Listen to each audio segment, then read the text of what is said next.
সিলেট কেন্দ্রীয় শহীদ মিনার প্রাঙ্গণে অনুষ্ঠিত 10 দিনব্যাপী বইমেলার গতকাল ছিল নবম দিন।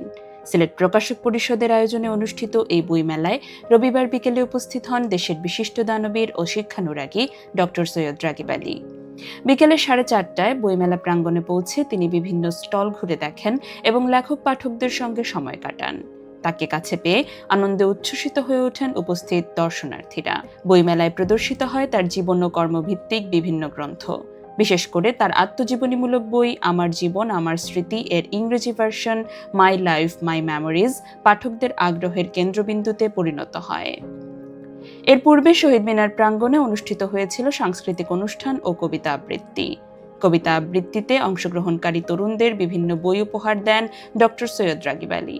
অনুষ্ঠানে আমার জীবন আমার স্মৃতি এর ইংরেজি ভার্সন মাই লাইফ মাই মেমোরিজের মূরক উন্মোচন করা হয়। নিজের অনুভূতি প্রকাশ করতে গিয়ে দানবীর ডক্টর সৈয়দ রাগিব আলী বলেন, সিলেটের মতো ঐতিহ্যবাহী অঞ্চলে এ ধরনের বইমেলা প্রতি বছর আয়োজন করা উচিত। তিনি বলেন, আমরা অনেক দিক থেকে পিছিয়ে আছি। সাহিত্য ও সংস্কৃতিকে এগিয়ে নিতে সবাইকে একসঙ্গে কাজ করতে হবে। সিলেট পুণ্যভূমি, এই ভূমির ঐতিহ্য রক্ষা করা আমাদের দায়িত্ব। বইটি সম্পর্কে অনুভূতি ব্যক্ত করতে গিয়ে দানবীর ও শিক্ষানুরাগী ডক্টর সৈয়দ রাগিব আলী বলেন, আমি লেখক নই, তবুও মানুষের উপকারের কথা ভেবে কলম ধরেছি।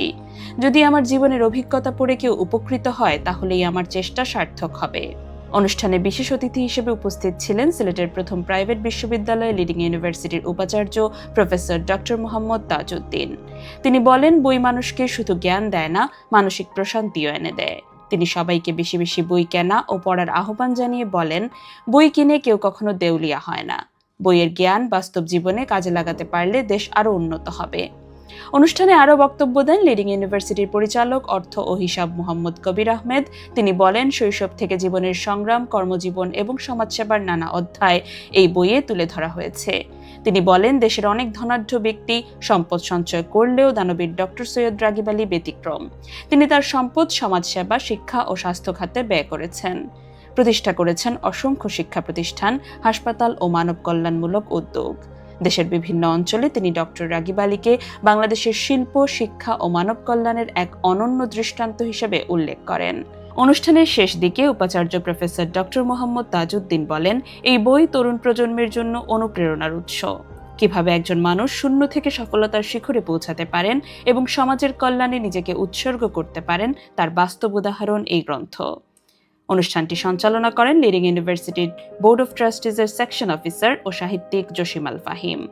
বইমেলা অনুষ্ঠানে উপস্থিত ছিলেন শিক্ষাবিদ, কবি, লেখক, প্রকাশক, সাংবাদিক ও সাংস্কৃতিক ব্যক্তিত্বরা। পুরো আয়োজন জুড়ে বইপ্রেমীদের উপস্থিতিতে মুখরিত হয়ে ওঠে সিলেট কেন্দ্রীয় শহীদ মিনার প্রাঙ্গণ।